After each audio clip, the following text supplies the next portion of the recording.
So guys, nandito tayo sa Silver's Concha. Isa sa pinakamagandang pool sa bayan ng Bayambang, Pangasinan. Tara, pasukin natin ito. Tingnan natin kung gaano kaganda.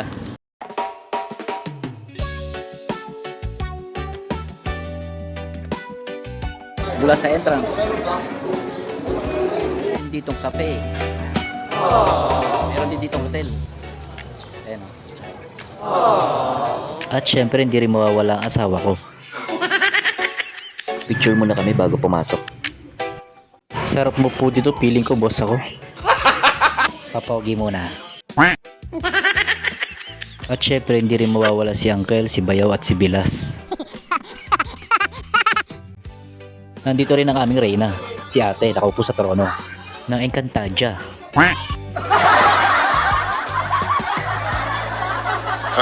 At ngayon ito na nga, naglalakad na sila. Pero bago ang lahat, picture muna. At syempre, hindi rin papatalo ang asawa ko kahit saan nang isa kasama sa eksena. At sa mga gustong tumahi at umihi, hanapin nyo lang ito, may kainan sa taas. At ito na nga ang lulusog nila. Shoutout nga pala kay Ante, peace yo. Bote Jaryo bumibili. At ngayon, nandito na kami sa cottage. Maghahanda ng pagkain para kumain na bago mag-swimming. At sa pa, pwede nga rin pala magluto rito ng ihaw-ihaw ng mga isdang natutulog.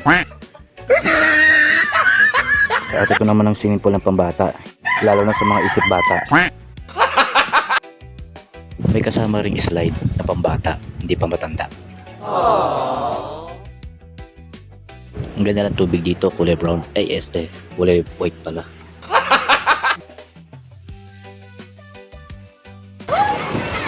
Taas kamay tayo, Agian. Uy, may tumalo na palaka. Akalain mo ganyan pala lumaw yung palaka.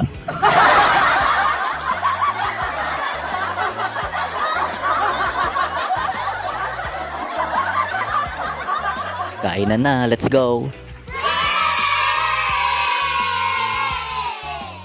Meron nga palang slide dito na mahaba para sa matatanda. Kaso malalim na dun. At ngayon dito naman tayo sa wave pool.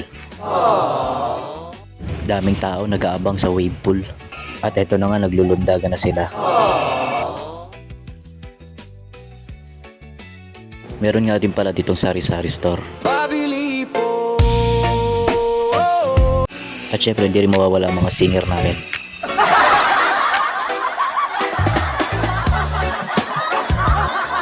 Uy, artista na yan, lilingon na yan.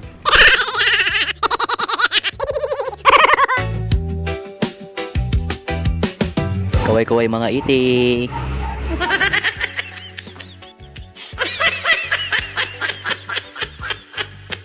Shout out Bilas, peace yo.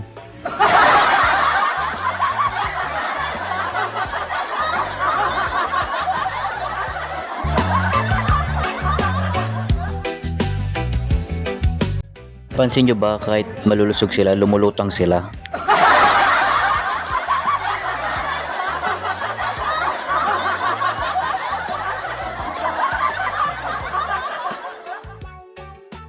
Shoutout nga pala sa dalawang ito, ang sweet ninyo. Ang cute naman ng penguin, nagba-backstroke. Nabangga pa nga.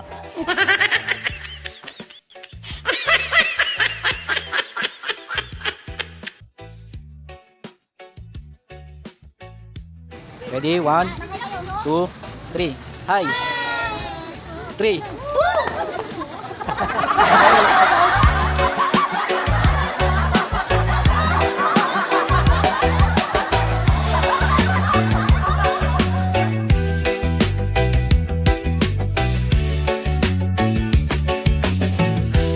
At dyan nagtatapos ang aming kwento. Hanggang sa muli natin pagkikita. Paalam!